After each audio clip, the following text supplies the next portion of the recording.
So I'm at D-Side Leisure Centre. I'm joined by head coach and player coach, shall we say, Scott McKenzie of the Dragons. Scott, thanks for spending some time with us in your busy schedule. Yeah, glad to be here. Just a couple of questions basically for you, and in this nice relaxed atmosphere, shall we say. Obviously you've had a little bit of time to reflect after the season. It's been something of a roller coaster this season. You had a great start going into the Model League conference after being labelled champions, and then you had fell off a little bit of form. Did you think that the Model League conference turned out the way you expected it to be? I think a lot of people kind of wrote us off, especially our first game. We lost 8-1 at home to Billingham, and people kind of maybe thought we were just going to roll over and die, and it was going to be a tough year for us, and we weren't going to win any games. But I think we won our next 3, and we kind of got on a little bit of a roll, and we grew in confidence. We figured out that we could play against these teams, that they weren't actually, we weren't a million miles away from them, and we just had to work harder than them in order to get points. And I think we acquitted ourselves really well. The guys were accountable. They worked extremely hard, and I'm proud of what we did. When we look back on it, we achieved quite a lot. Of course, we've said it previous times as well on Drop the Puck. It was quite a competitive division there, considering that the teams that were in there pretty much Solway ran away with it early on and stayed up there pretty much most of the season. Billingham were close behind, but then from then on, all the teams below that were all fighting for those 3rd and 4th places. It was a matter of 5 points between 3rd place and the final spot. Yeah, it was close. The whole league was close, and then on any given night, any team could beat the other. I think the reason Solway were champions was that those games that were maybe 2-2, 3-2, they were finding a way to win. They were the ones who were coming out on top in those games, and they just managed to find a good 3rd period and beat the better teams around them as well. They didn't drop many points against the lower end teams, but also when they played the top end teams, they found a way to win. So they were deserved champions. I think looking at the rest of the league, any other of the 7 teams could have made playoffs, and that really kind of tells you how close it was within the league. And like I say, we're really proud of what we achieved last year. I know we didn't win a trophy, we didn't really win anything as such, but it was a massive moral accomplishment, I think, for us, and to stay up and give ourselves a chance on our own credit, not because we got a lifeline from the league. I think it really is definitely a massive step forward for the club in general. Not just the group of players, but the club will move on from it, and as we're going to speak about the new teams that's going to come as well. Well, of course, you've already hit the nail on the head there, that lifeline, if you like. I mean, that exciting final game of the season against your old club, of course, Witness-Wyld, that playoff game to give you the right to stay in the Model League. I mean, what a game that was, overtime. God, it was certainly, I felt about 10 years older by the end of that game, but those are the games we want to play, and those are the games that are exciting. That's why we play the sport, because you want to be on the edge of your seat. You want to be on the ice in those crucial moments when you score the winning goal, or the winning penalty shot, or whatever it is that So I think it's that game. I've got to give credit to Widnes. They battled, and they were so good that day, and they made it very, very difficult for us. They got under our skin. They definitely got under my skin. I think that was noticeable.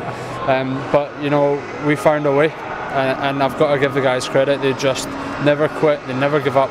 We had played the night before, and we hadn't had many double headers all year. So to go at the end of the season after a long season of battling, I think it would have been pretty cruel for us to get relegated on that game. So I'm glad we did it. It was certainly a massive achievement for us.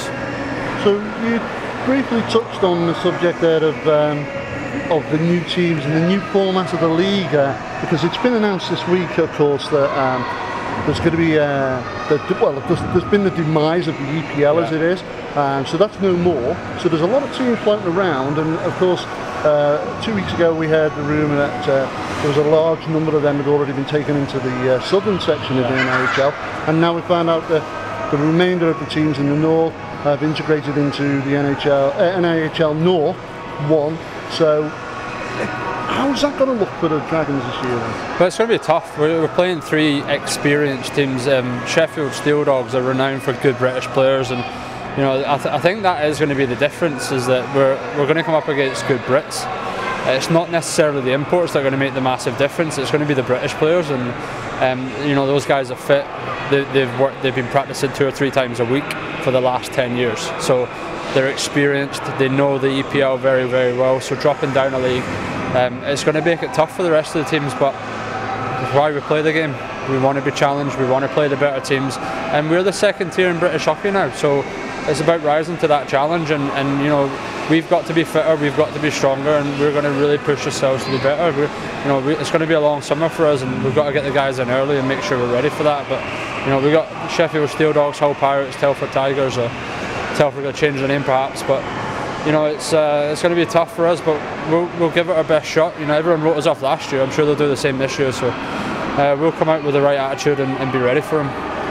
Well, the interesting thing and I'm sure most of the fans out there will probably want to ask the same question, is these players that are going to come, playing against players like that, is it going to attract players to the likes of the Dragons and the Blackburn Hawks and stuff like that? Well, you know, there's a lot of free agents out there who are looking for jobs. The unfortunate situation that we're in, I'm sure everyone knows, we don't have a great pot of gold to sit on. We're a development club, we're trying to develop our youngsters and give them an opportunity to play the highest level they can. But if we do get a player that comes available and it's, you know, for the right environment and they want to come for the right reasons, then we'll certainly have an open door for them. We've just got to make sure it's the right person for the club. You know, we can't be just bringing guys in and, you know, putting ourselves financially in trouble, because that's not how it works.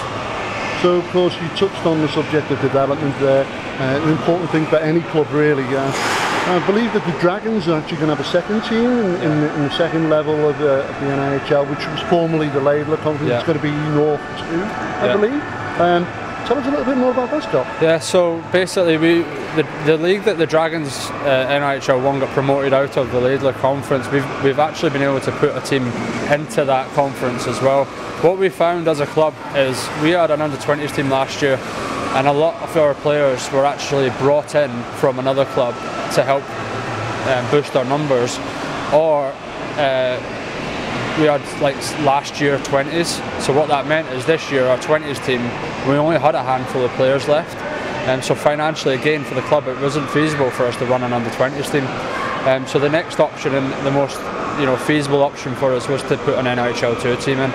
It'll be a pay to play, and which for me that means that the guys that are playing want to play for the Dragons, they want to be here and they want to learn, and again that's going to be a massive door to be open for our junior club, because they're going to be playing senior hockey, they're going to be playing against men, and it's going to give them an opportunity to learn and develop. It's a good entry level, isn't it? Absolutely, yeah, and you know, it's not as bad a standard as people think. You know, there can be a few goonish penalties out there, but I think you get that in any league, and you know, for our youngsters to really step up into that environment is going to make a massive difference to their game. Well, and like you say, it is going to be a big step up. I mean, you're going to be competing against teams like we've already mentioned, Widnes Wild, who that team in that playoff game against you in overtime, if they'd have played like that all season, they'd have been champions. They're a team that could compete in NIHL 1, I've no question of that. So, you know, again, we've seen Sutton drop down, who beat us in our head-to-head series last year. So if they're going to be playing against our NIHL 2 team next year with a similar roster, it's going to be tough for them. But again, the first year it's going to be a learning curve. They're going to have to, you know, bite the bullet and see how they do and enjoy it. And you know, that's a big part of it as well. So it's all just experience. Of course, one of the things that most teams end up doing at the very end of the season is making those places in the top 4 for the playoffs. And then the NIHL have announced this week that there's going to be a change to the way this works out now, whereas all the teams in the north and south will play their own conference to get a winner, like they normally do, but now there'll be the added bonus of a national champion, so that'll be between the north champion and the south champion. I mean, that's got to be a mouth-watering morsel for anybody to be tempted to. Well, we've been calling for it for the last 2 years. We really want a national champion. We want to declare someone as the overall National League champion. So for the northern group of teams, it's a real positive outlook for us, and we want to see the gap between the 2 leagues and see what, you know, how good they are, how good we are, see what the difference is. So what actually is going to happen is the teams 1 to 8 will play each other head to head to a final. The 2 finalists will go and play in a finals weekend against the 2 finalists from the south. So it's a real good final 4 weekend, if you like, in which that national champion will be made. And I hope we can make it. to make playoffs would be great for us. It's going to be tough, but you know, I think with the EPL teams dropping down, you've got to put them as the favourites up at the top of the league. But we'll certainly be pushing the other teams to, you know, try and make that as high up a playoff spot as we can get. So on the subject of cup games, I mean, normally last year and previous years, there's been the added cup games as well that not a lot of teams get involved in, for one reason or another. Do you find that cup games can be detrimental to a season? We didn't play last year in the cup, and the reason for that was that the teams that were entered into it were very north. So we had Solway, Blackburn's not too far, but Billingham and Whitley. Those were the teams in the cup, and we just felt that it was a bit, you know, out of our depth a little bit, and we didn't want to be doing all that travelling. That would give us another 2 trips to those teams on top of what we already done, and you know, it was hard enough to travel that far with limited numbers. So I don't think there'll be a cup this year. I think with the 36 games we're going to be playing, I think that'll be enough for teams, and you know, you might get, it's still to be decided, you might get the EPL teams want to play a few more games, but for us 36 is more than enough, and we'll be more than happy with that. Like you say, the cup could be a massive distraction. We don't need that right now. So one more question that I'm going to give you is, what's Scott McKenzie been doing in this off time? Relaxing. I've just started a new job, so I've been pretty busy with that, and then just trying to rebuild the squad. To be honest, I've been trying to rebuild the squad since February and make sure that we keep the core group of guys that we want, and just add to that along the way with some youth and hopefully a little bit of experience. So we've got our shirt launch this weekend, or the 21st I think it is, so you know, that's going to be a good one for us as well. So yeah, just trying to plan, stay in the social media side of things, and make sure the Dragons awareness is out there, and yeah, relax and keep my body fresh, ready for the new season. Okay, and a couple of quick questions for the fans. No problem. Just straight answer, which one, okay? DC or Marvel? DC. Cheese and onion or plain? Plain. Rock or pop?